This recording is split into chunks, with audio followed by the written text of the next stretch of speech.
Okay. All right, just a few items at the top, and I have a bit of a hard out shortly after 2. I'll be upstairs for people with follow-up questions, but we'll try to get to as many as possible. I just wanted to recap just a few of the announcements made today on supply chains. It's a huge announcement, so I wanted to make sure everybody was following it very closely. Thanks to the President's executive order in February, the launch of the Supply Chain Disruptions Task Force in June, and the appointment of a dedicated port envoy in August, public and private sector leaders took another important step in coming together today to speed up the shipment of goods throughout the country by moving towards 24/7 operations. Today, the Port of Los Angeles is expanding to 24/7 operations, which means it has nearly doubled the hours that cargo will be able to move out of its docks. This follows the same commitment from the Port of Long Beach a few weeks ago. The International Longshore and Warehouse Union has announced its members will work those extra shifts, adding needed capacity to clear existing backlogs. Large companies are announcing they will use those expanded hours to move more cargo off the docks so ships can come to shore faster. Walmart, UPS, FedEx, Samsung, Home Depot, and Target are using more off-peak and nighttime hours to increase throughput. These commitments will move more goods faster, including toys, just in case you were wondering, appliances, my kids are, and furniture that Americans purchased online or at their local small businesses, and parts that are sent to U.S. factories for our workers to assemble into products, which will strengthen the resiliency of our supply chains. It was inevitable, as we've talked about a bit in here, that a lot of our economic challenges, that there would be economic challenges coming out of the pandemic. That is why President Biden has been just as focused on this as he has on the other challenges which he addressed in the American Rescue Plan. These commitments are critical, and obviously we're going to continue to build on it from here. I also wanted to note that earlier today, the President signed H.R. 2278, a bill which gives federal designation to the 1,300-mile September 11th National Memorial Trail. The multi-use trail symbolizes resiliency and character while linking the World Trade Center, the Pentagon, and the Flight 93 Memorial. As the bill notes, this is a trail of remembrance to honor the fallen and keep their memories alive, and is a celebration of our nation's resilience and perseverance since September 11th. Finally, I wanted to note that the FDA issued guidance for the food industry that provides voluntary short-term sodium reduction targets in a wide variety of processed, packaged, and restaurant foods. On average, Americans consume 50% more sodium than recommended, which is linked to high blood pressure and increased risk of heart disease and stroke. And we believe that today's action will lead to a 12% reduction in average sodium intake over the next 2.5 years, making this a critical step forward. Josh, why don't you take us? Great, thanks, Jen. 2 quick subjects. First, with today's consumer prices report and President Biden's pending choice about leadership of the Federal Reserve, how patient is this administration with inflation consistently running above the Fed's 2% target? Well, as you know, Josh, from following this closely, we obviously defer to the Federal Reserve and their projections and official targets, which they make regularly.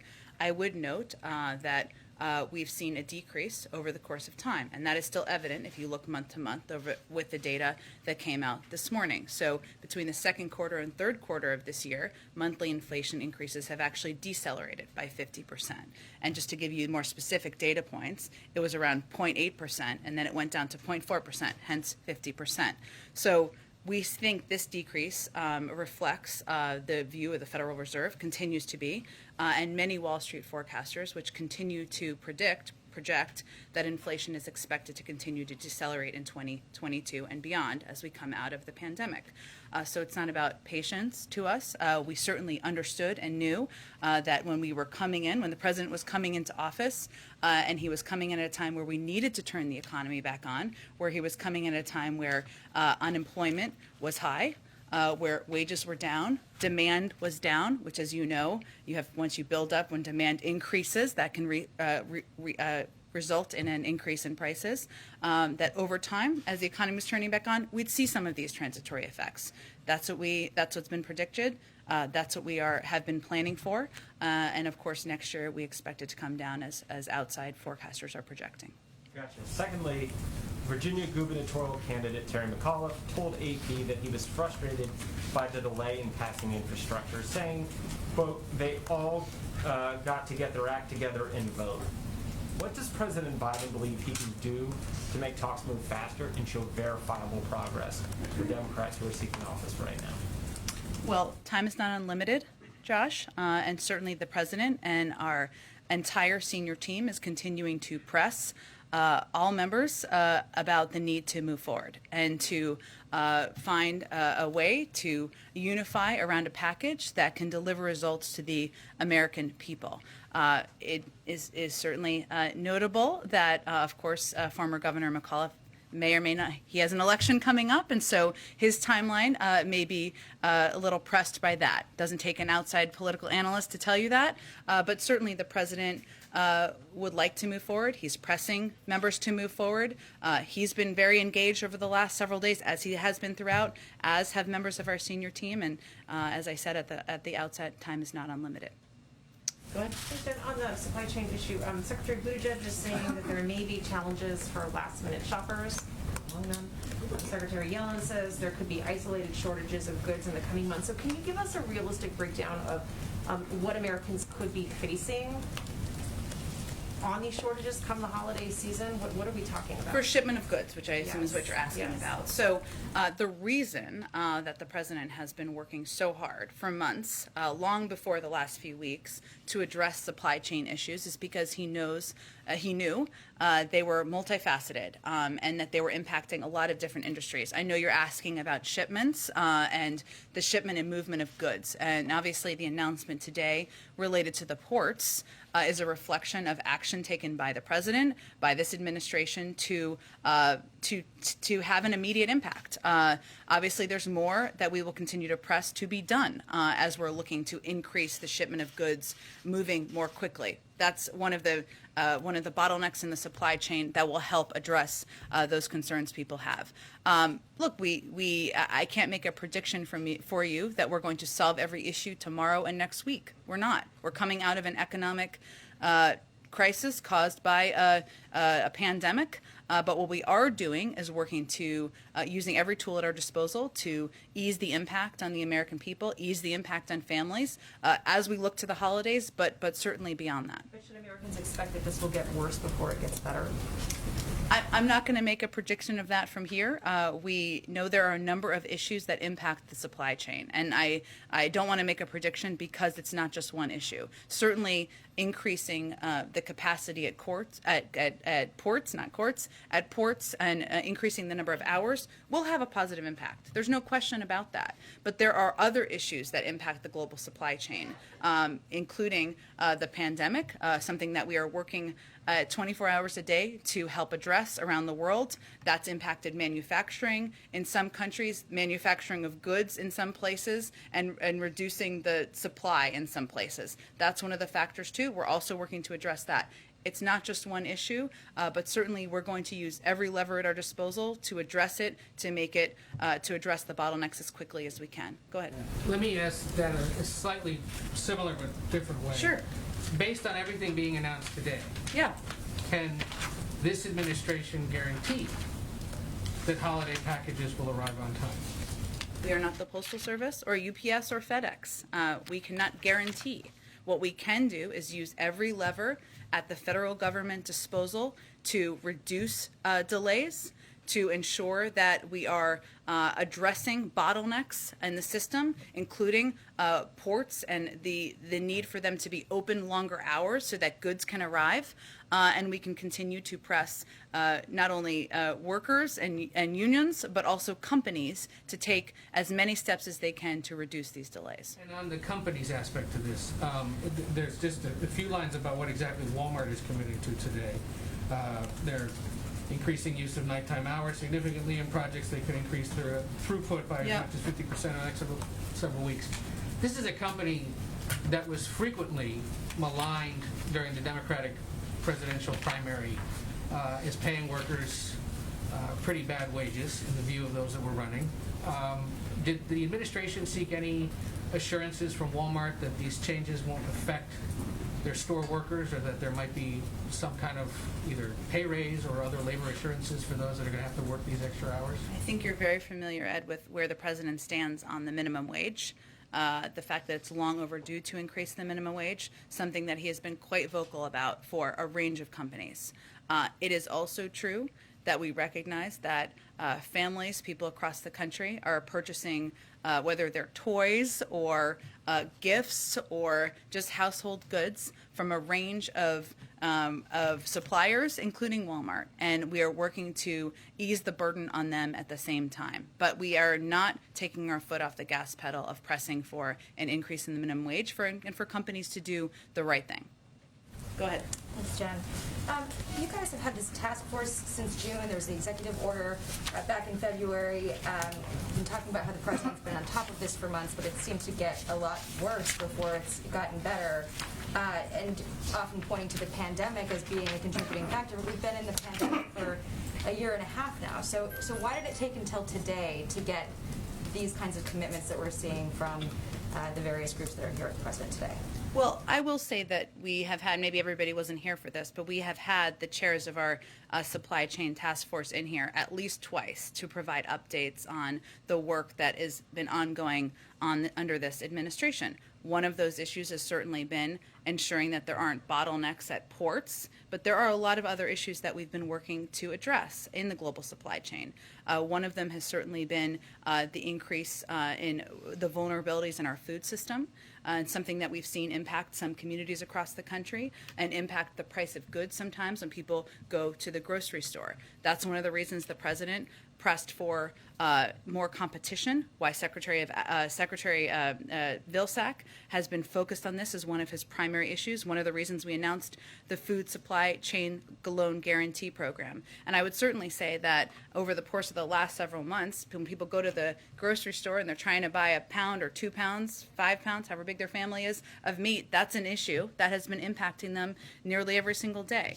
We also know that there are issues in the supply chain as it relates to housing and the cost of housing across the country. That's one of the reasons the president has been so focused and the supply chain task force has been focused, and there's money also in some of his proposals he signed into law to address that issue, to reduce the cost of lumber and make sure that that is available so that new houses can be built and we can address the housing shortage and address housing prices. So I would say for average people sitting at home, they're not focused just on the port. Of course they are. They're focused on getting their goods, but they're focused on the cost of goods. They're focused on how much meat costs. They're focused on what their checkbook looks like. And we've been working to address each of those issues in the supply chain from the beginning of this administration.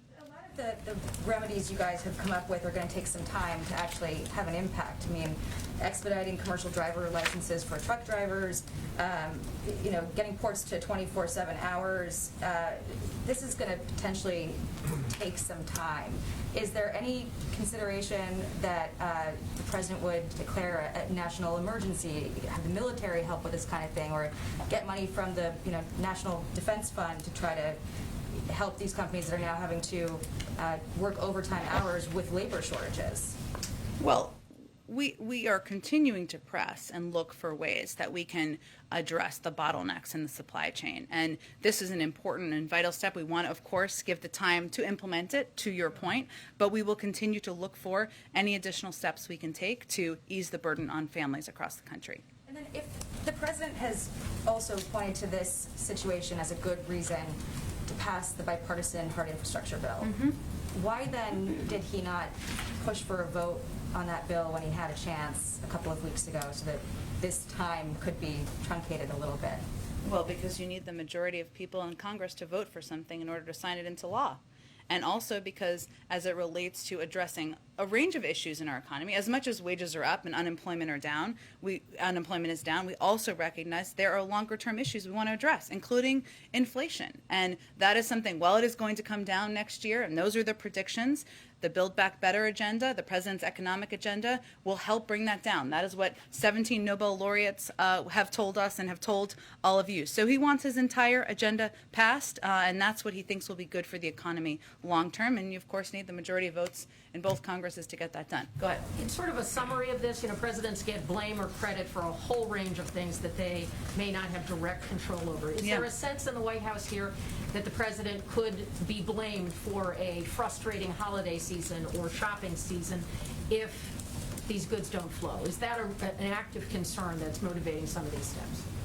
Well, I think, Kelly, what's motivating some of these steps is the president wants to ensure the American people are able to order goods. They're able to get toys delivered to their home. They're able to go to the grocery store and be able to afford meat and any goods that they want. He understands, and we all understand that daily costs, as much as wages have gone up, as much as unemployment has gone down, as much as a lot of progress has been made on the economy, he understands these are issues that are impacting people in their day-to-day lives. I also, in response to an earlier question, we can't overpromise here, and I'm not going to do that from here because there are a lot of issues in the global supply chain. We knew that from the first day. That's why he set up this task force. That's why this has been a top priority, and we've been attacking those issues one by one because we know they have different challenges and different solutions. Any update yet on the president signing the debt ceiling legislation? We're just, as soon as it comes to the White House, the president will sign it, and we'll keep you up to date. As you well know, but for others who may not be following us or have followed this as closely, it can take some time to process, but as soon as it gets here, we'll sign it, and we'll let all of you know. Thanks, Jen. Can you tell us anything about the conversation with President Biden and Senator McConnell last week, what they spoke about? And also, could you clarify how many times they've spoken directly since he took office? I'm just not going to detail that further from here. He has known Senator McConnell for a long time. He does believe there are areas they can agree and can work together, and he's going to continue to seek opportunities to do that. Also, today, there's some reporting today that Senator Sinema says she has directly communicated to the White House what she is and is not willing to do in these negotiations. Is that accurate? And if so, can you give us any sense of what your understanding is of where she is, in particular on prescription drug prices? We'll let her speak to her position on that particular issue. I will note that lowering the cost of prescription drugs is something the president is deeply committed to, and the vast majority of the American people would like to see happen. It makes sense for Medicare to be able to negotiate the price of prescription drugs. That's why he proposed it and put it in this package. But I'll let her speak to her Been in position. direct contact with the White House on this? Is that accurate? We have, of course, we've been in consistent contact with Senator Sinema from a high level. Of course, as you know, the president has spoken with her and met with her a number of times. She's been in touch with senior members of our White House team, and we're working with her. We're working with Senator Manchin. We're working with a range of Democrats to move this legislation forward. Go ahead. Thank you. Reuters is reporting that the administration is in touch with oil and gas producers about how to bring down rising fuel costs. I was wondering if you could say which companies and if you've asked them to increase production, and if so, how they responded. I'm actually not aware of any contact with oil and gas companies around this particular issue. There's other reporting that suggests that administration officials, including Secretary Granholm, Vilsack, and Blinken, met last night to discuss rising fuel prices. I was wondering if you could confirm those names, and also what are the options that they were discussing. Well, we are very well aware, for a range of issues, and we should talk about those, that the American people are, of course, impacted by rising prices of gas in some parts of the country, not all, and also looking ahead to the winter season and looking at natural gas supply out there. Maybe they don't look at it exactly through that prism, but I would say we do. And so, of course, the president has asked his economic team, as they do on any range of issues impacting the public, to continue to discuss what the options are that we can take to address these shortages.